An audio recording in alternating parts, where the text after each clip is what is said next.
بسم الله الرحمن الرحيم. النهارده هقدم لكم طريقه تزيين تورتايه. اول حاجه هحتاج هنا كيك انا عاملاه من الاول. ده كيك فانيليا، هو شاتو الفانيليا. هكتب لكم مقاديره تحت الفيديو. عندي هنا عشان اعمل الكريمه اللي هزين بيها هحتاج 6 قطع جبنه كيري، وهحتاج 250 ملي كريمه خفق، وهحتاج من 3 ل 4 باكت كريم شانتيه. هحتاج هنا صوص، عندي صوص توت وصوص فراولة، وهنا عصير توت طازة. عندي هنا كمان سبرينكلز ممكن استخدمه، يعني حسب اللي هيجي في بالي ازين ازاي. عندي هنا توت، طبعا توت مش حقيقي. توت ده عبارة عن اللي هو الجيلي كاندي، اللي هو بيكون زي الجيلي كولا وكده. يعني انا استبدلته بالتوت الحقيقي لانه التوت الحقيقي بيكون عمره قصير جدا، بس ده بيبقى وبيدي شكل، يعني حتى لو تشوفوا شكله نفس التوت الحقيقي. هنا عندي توت ازرق وتوت احمر. اول حاجة عشان نعمل الكريمة هحتاج هنا 6 مكعبات جبنة كيري،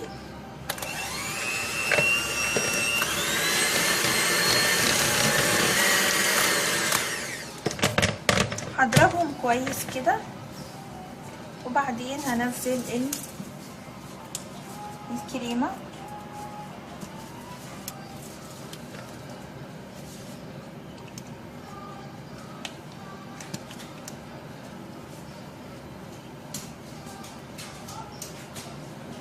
هنزل الكريمة وهستمر في الضرب.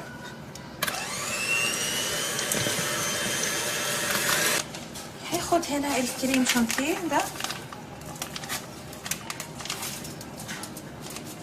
وهحط اول حاجة 3 وحدات،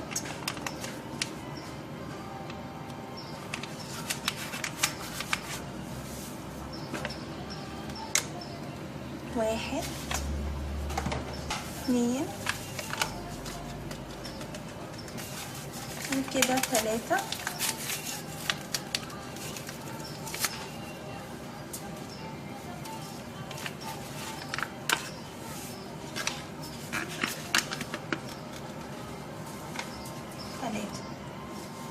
هقلب الاول كده عشان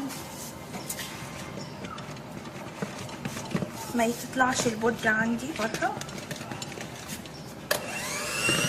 هبدأ بالخفيف الاول وبعدين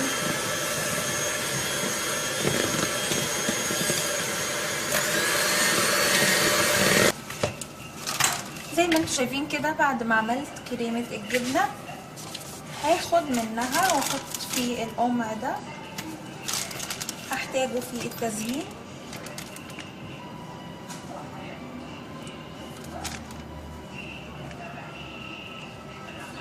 هاخد على قد كده ما انا عاوزة،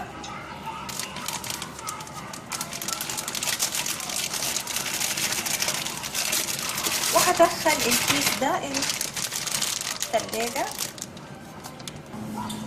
زي ما انتم شايفين عندنا هنا باقي الكريمة، كريمة الجبنة. هحط عليها صوص الفراولة ده،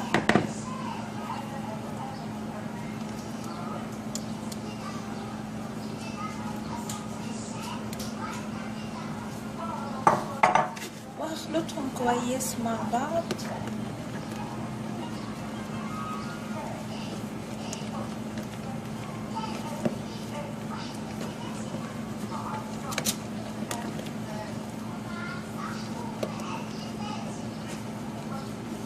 دلوقتي على السطح ده انا هشتغل التورتايه زي ما انتم شايفين كده. عندي هنا قالب التشيز كيك،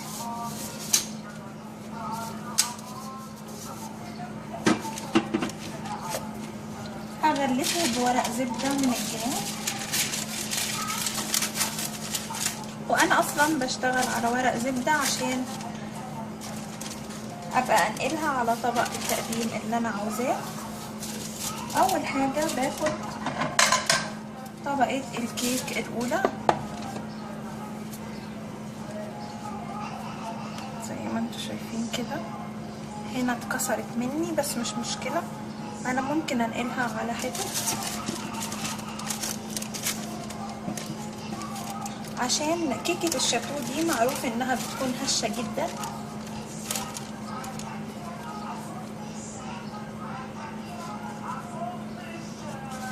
بس هي بقى بتتمسك معايا في الاخر لما بحطها في التلاجة.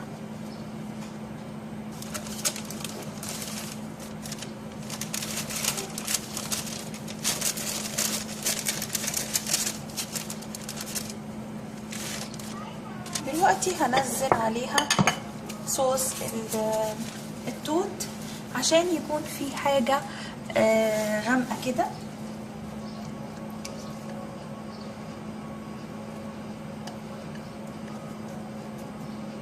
اوه انا نسيت اشربها بس مش مشكلة، هشربها كده من حواليها الصوص برضو بصوص التوت زي ما انتم شايفين كده.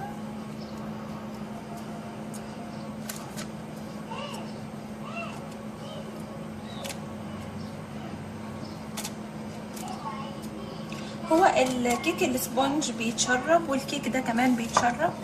عموما اي كيك لما بنشربه بيكون طعمه جميل جدا.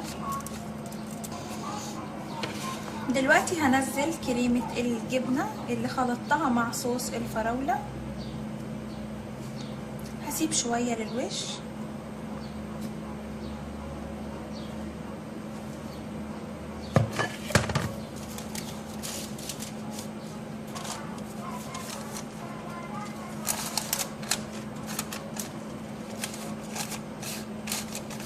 هيبقى فيه كده حتت فراولة، هتبقى طعمة جدا في نص التورتاية.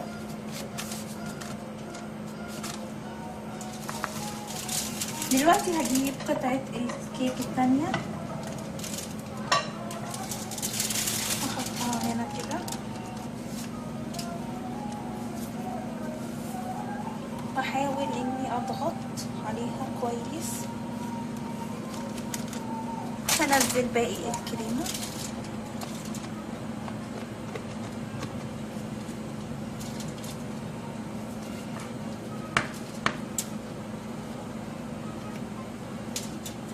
وهفردها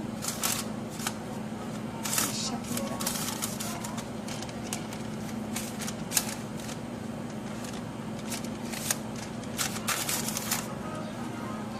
دلوقتي هدخل التورتاية التلاجة تقعد مدة، يعني ممكن ساعة ونص كده لحد ما تجمد، وهنشوف هنزينها ازاي.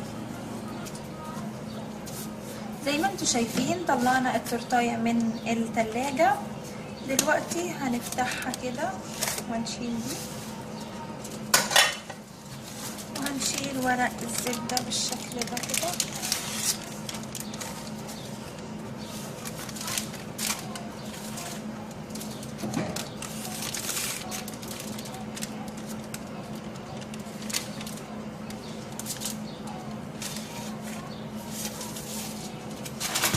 دلوقتي بالسباتولا هنحاول نساوي سطح التورتاية كده. هنمشي طبعا الكريمة برضو على الجناب.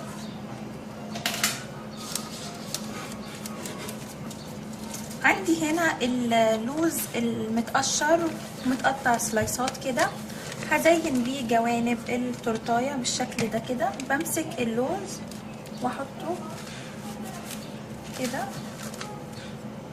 والباقي بستخدمه مرة تانية.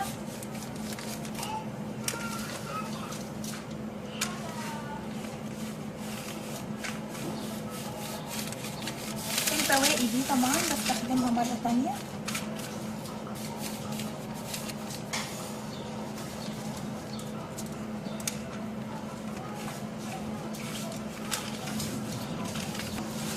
بعد ما خلصت اطراف التورتايه باللوز المتقشر ده، هبدأ دلوقتي ازينها من الجناب. بضغط كده واروح سحبه.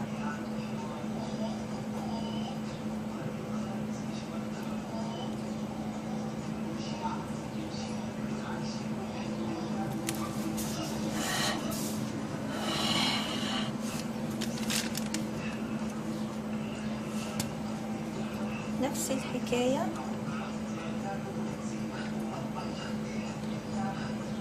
بضغط واسحب عشان يديني الشكل ده.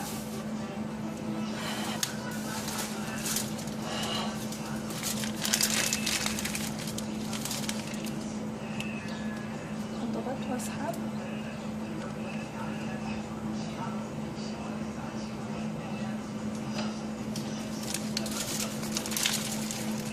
هنا عندي مثلا هقطعها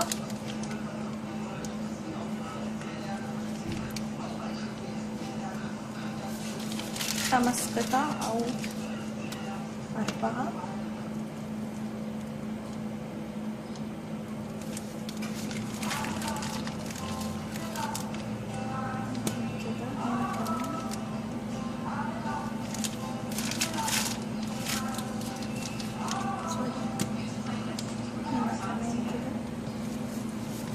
واحدة كمان.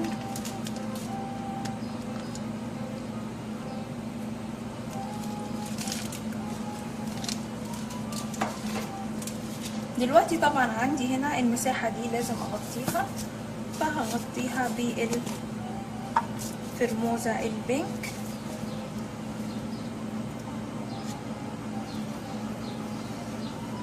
زي ما انتوا شايفين كده.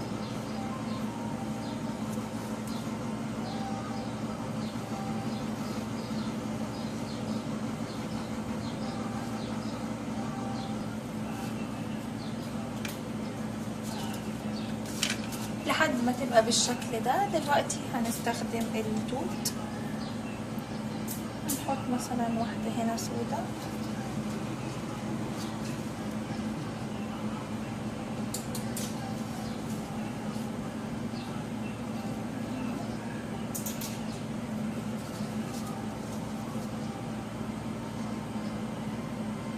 بالشكل ده كده.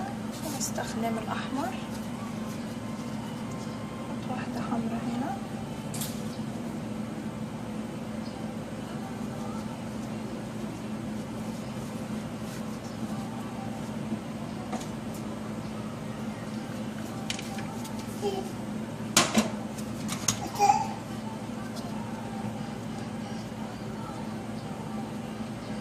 كده بقت عندنا التورتاية جاهزة، ويا رب تكون عجبتكم. طريقة تزيينها سهلة جدا، وإن شاء الله بإذن الله حلقات تانية وحلقات جاية بإذن الله.